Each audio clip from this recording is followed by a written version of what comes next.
नमस्ते किसान भाइयों। जब हमारी लहसुन की फसल 70 से 90 दिनों के बीच होती हैं, तो उसमें बहुत सारे किसान भाई कंद की साइज़ को बनाने के लिए कुछ गलतियां करते हैं, जिसके कारण कंद की साइज़ तो नहीं बनती हैं, उससे ज़्यादा हमारी लहसुन की फसल में नुकसान हो जाता है।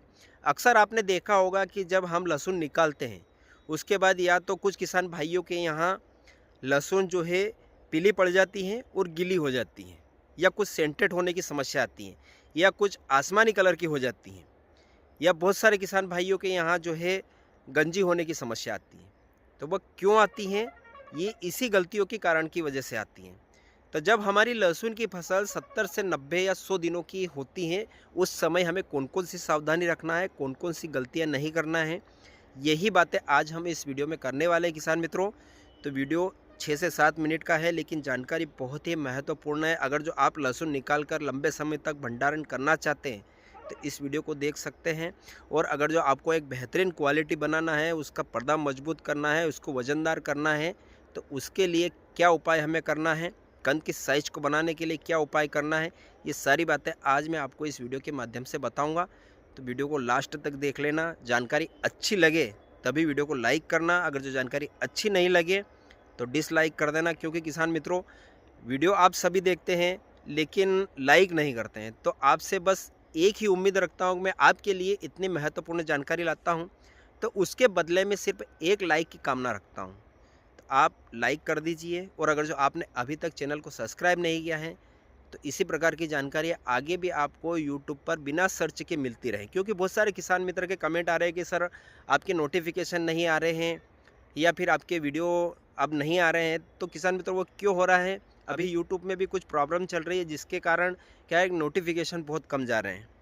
तो आप सब्सक्राइब कर लीजिए और बेल आइकन को ऑल पर क्लिक कर दीजिए, ताकि क्या है कि जो है वीडियो की जानकारी जैसे मैं अपलोड करूं, वह वीडियो की जानकारी आपको तुरंत। तो किसान मित्रों अभी लगभग हमारे सभी किसान भाइयों के यहाँ 70 से 90 दिन या 100 दिनों की भी हो चुकी हैं। तो इस अवस्था में बहुत सारे किसान भाई के कमेंट आ रहे थे कि सर हमारी लहसुन की फसल में जो है साइज़ नहीं बन रही हैं, तो क्या हम यूरिया का उपयोग कर लें या किसी टॉनिक का उपयोग कर लें, जिससे कि हमारी साइज़ बन सके।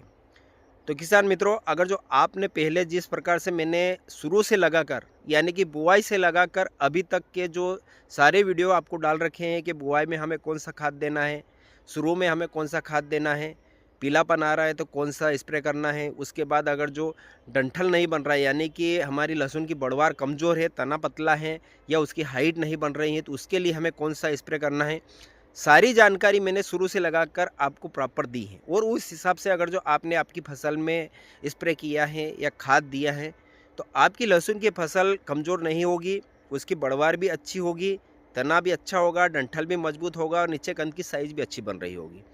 उसके बाद भी बहुत सारे किसान मित्रों के कमेंट आ रहे थे कि सर हमारी लहसुन की जो है 3 महीने हो चुके हैं, लेकिन उसका तना बिल्कुल पतला है, नीचे कंद की साइज़ नहीं बन रही है, तो क्या अब हम किसी खाद का उपयोग कर सकते हैं या यूरिया का उपयोग कर लेते हैं?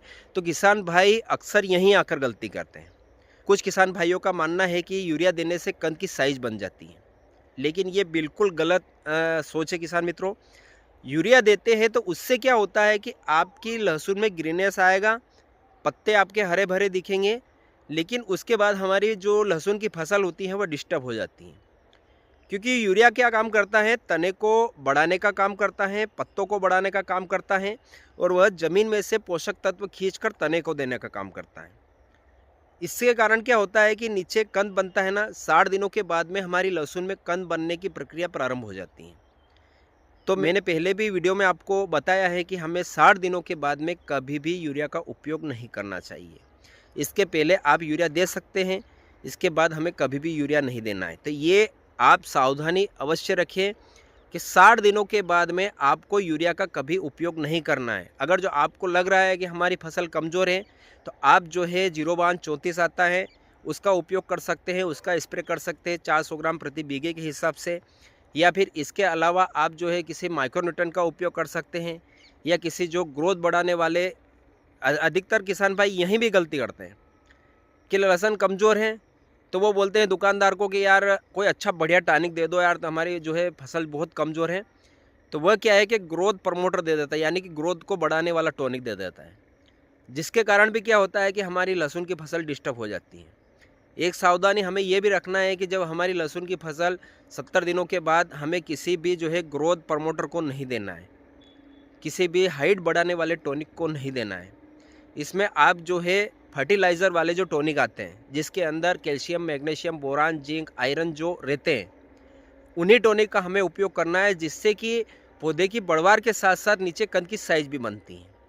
तो ये टॉनिक लाकर आप स्प्रे करें, ये भी सावधानी रखना है। इसके बाद में किसान भाइयों तीसरा विकल्प है, तीसरी गलती है कि बहुत सारे किसान मित्र, जैसे कि मैंने वीडियो बनाया तो उसमें बताया था कि हमें इतने दिनों की अवस्था में जो है पोटाश देना है। तो बहुत सारे किसान मित्रों के कमेंट मिल रहे थे कि हमारी लहसुन की फसल 90 दिनों की हो चुकी है, हमने शुरू से लगाकर अभी तक जो है पोटाश नहीं दिया है, तो उसकी कंद की साइज़ नहीं बन रही है, तो क्या आप पोटाश दे सकते हैं?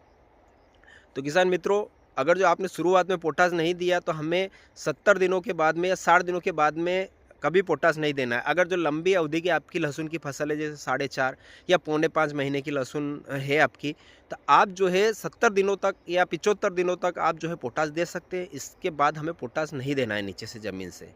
उसके बाद आप जो है स्प्रे में दे सकते हैं। मैंने पिछले वीडियो में भी आपको बताया था कि आप जो है जीरोबान 34 का 2 बार स्प्रे कर सकते हैं।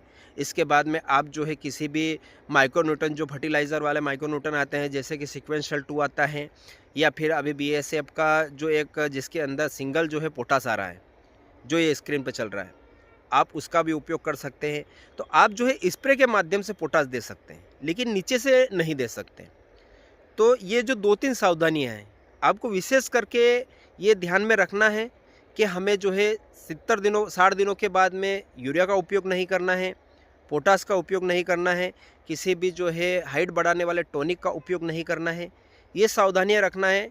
और इसके बाद अगर जो किसान मित्रों आपकी लहसुन की फसल 70 दिनों की हो चुकी है या 90 दिनों की हो चुकी हैं, तो अब उसके कंद की साइज़ नहीं बन रही हैं, तो आप उसके लिए 2-3 उपाय कर सकते हैं। आप जो है किसान मित्रों या तो कैल्शियम नाइट्रेट दे सकते हैं, कैल्शियम नाइट्रेट प्लस जो बोरान आ रहा है अभी मार्केट में, आप जो है किसान मित्रों 15 किलो से 18 किलो प्रति एकड़ के हिसाब से कैल्शियम नाइट्रेट दे सकते हैं।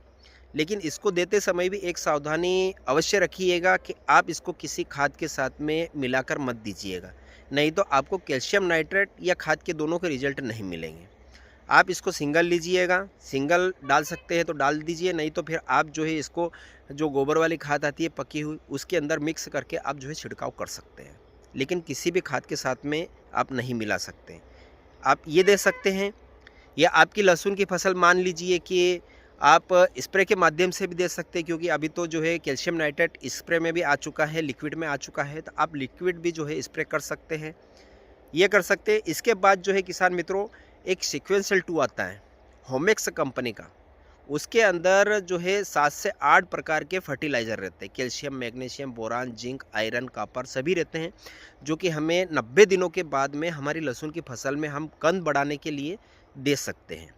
तो आप उसका भी स्प्रे कर सकते हैं, या जीरोबान 34 का भी स्प्रे कर सकते हैं। या फिर इसके बाद किसान भाइयों आप जब 100 दिनों की हमारी लहसुन की फसल हो चुकी हैं, तो इसके बाद आप जो है कंद की साइज़ को बढ़ाने के लिए किसान मित्रों आप जो है 0050 का भी उपयोग कर सकते हैं। लेकिन आप इसी अवस्था में कीजिए अगर जो आपकी लहसुन अच्छी है, उसकी ग्रोथ अच्छी है, तभी आप इनका उपयोग करें। अन्यथा आप नीचे तना बिल्कुल पतला है, डंठल भी पतला है, हाइट कमज़ोर है, उसके बाद में आप जो है उसके अंदर जो है 0050 का स्प्रे किए जा रहे हैं, तो जब पौधे में ही हमारी ताकत नहीं है तो वह कंद की साइज़ कैसे बढ़ाएगा। हमने शुरुआत में पौधे को बढ़ाने के लिए कोई फर्टिलाइज़र का उपयोग नहीं किया है, माइक्रोन्यूट्रन का उपयोग नहीं किया है, या किसी ग्रोथ बढ़ाने वाले टॉनिक का उपयोग नहीं किया शुरुआती अवस्था में, और उसके बाद लास्ट में हम उसको जो है कंद को बढ़ाने का काम करेंगे, तो कैसे होगा किसान मित्रों। तो इसलिए मैं शुरू से आपको वीडियो के माध्यम से बता रहा हूँ कि हमें शुरुआत में ग्रोथ कैसे बढ़ाना है, उसके बाद उसके जो डंठल बना है और उसका सारा रस उतारने के लिए हमें कौन कौन से जो है स्प्रे करना है।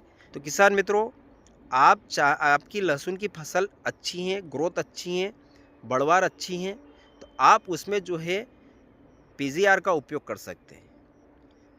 तो उसके लिए क्या करना है आपको, जैसे कि सोमोटोमो का जो ताबुली आता है आप उसको ले सकते हैं, उसका स्प्रे कर सकते हैं, या सिजेंटा का कल्टार आता है उसका स्प्रे कर सकते हैं। वो क्या करेगा किसान मित्रों कि हाइट तो वहीं रोक देगा, और जो हमारे तने में पत्तों में जो क्लोरोफिल है और जो पोषक तत्व है वो सारा कस निचोड़ कर जो है कंद तक पहुँचाने का काम करेगा। तो आप उनका उपयोग एक बार कर सकते हैं, एक बार 0050 का उपयोग कर सकते हैं, या जो चिलिटेड जो लिक्विड पोटाश आ रहा है, आप उसका भी स्प्रे कर सकते हैं, जिससे कि कंद की साइज़ अच्छी बनेगी। लेकिन ये भी एक सीमित मात्रा में करना है, इनका उपयोग ज़्यादा नहीं करना है। आप ज़्यादा करोगे तो आपकी लहसुन जो है फटने की समस्या आएगी, या कवर निकलने की समस्या आएगी, या फिर गीली होने की समस्या आएगी। बहुत सारे किसान मित्रों के कमेंट थे कि सर हम जब लहसुन निकालते हैं उसके बाद वह गंजी हो जाती है। तो उसके लिए आप एक उपाय कर सकते हैं, जो बोरान आता है B20 करके, आप उसका स्प्रे कर सकते हैं। या आपने अभी तक कैल्शियम नाइट्रेट नहीं दिया है, तो अभी तो कैल्शियम नाइट्रेट प्लस बोरान आ रहा है, तो आप उसको जो है दे सकते हैं। तो जिससे कि आपकी लहसुन गंजी नहीं होगी, पर्दा भी उसका अच्छा रहेगा, ठोसपन भी रहेगा और मजबूत रहेगा। तो किसान मित्रों, ये जानकारी थी, आशा है कि आपको अच्छी लगी होगी। तो फिर मिलेंगे एक नए वीडियो में नए विषय के साथ में। जय जवान जय किसान।